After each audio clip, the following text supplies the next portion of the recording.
doing? Is everyone all right? Beautiful, beautiful. Lovely to be here. Right, I'll just get out of the way before we kick on properly. I'm quite a big bloke. Right, I'm 6'7", it's about 2 meters tall.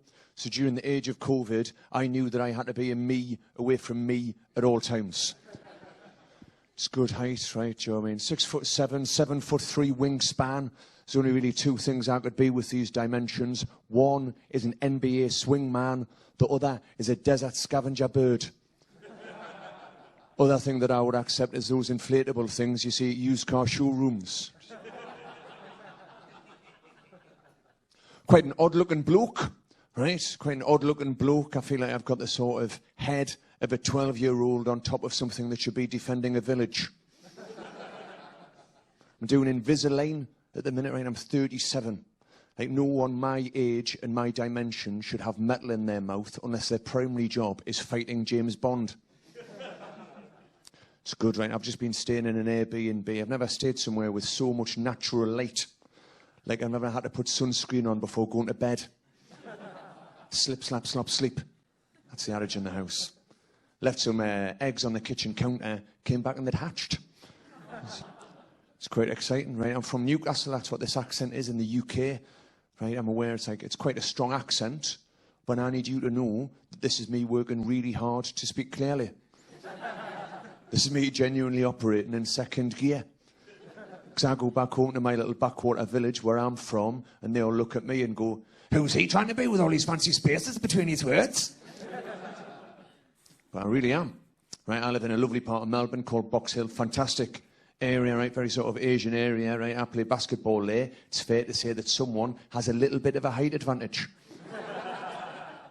But I really feel for these lads from Thailand and the Philippines who are playing basketball with me, essentially speaking their fourth or fifth language.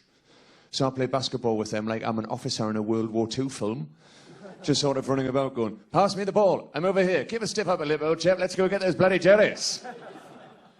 It's good, right? And we also had a brush with COVID over here, right? Do you know what I mean? It's quite rough, 113-day lockdown in Melbourne, right? I feel like a lot of people went into that first lockdown like it was a second New Year's Day.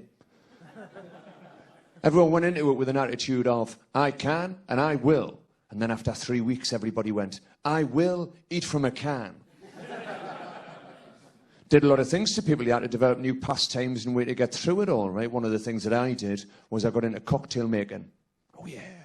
So what I very cleverly did was I turned my drinking problem into a developmental pursuit. Did a bit of cooking. That was fun. Did a bit of woodwork. It's a wonderful phrase in woodwork called glue and screw. But apparently women like dinner and a movie. We've had a rich history of commerce, back and forth trade, haven't we? Like the UK and Australia. You know, like in the 90s, you gave us Ian Thorpe. Then more recently, you gave us Chris Hemsworth and Rolf Harris. So, you know, you gave us the Torpedo, then you gave us Thor and a pedo. It's quite exciting, right? I had my booster before I came out here, right? Beautiful thing to do, right? Had my booster. I had this brilliant flamboyant bloke do me booster. He just likes to flirt with me throughout. He opens our interaction by going, "I'm going to be penetrating you today." So buy a guy a drink first, you cheeky minx. He's got all of my information in front of him, right? Still quizzes me on it. "How old are you?" "I'm 37. I wouldn't have you over 27. "You haven't had me yet, you dirty bitch." And then right before the magic moment, he leans in and goes, "You're about to feel a small prick." I went, "I'll be the judge of that, thank you very much." And that's how I met Ben. So, thank you very much. Cheers, good night. Luke Benson, ladies and gentlemen. And I'm sorry, I think I did put the Brewster shot in a little bit hard. I apologise for that. And you still haven't called.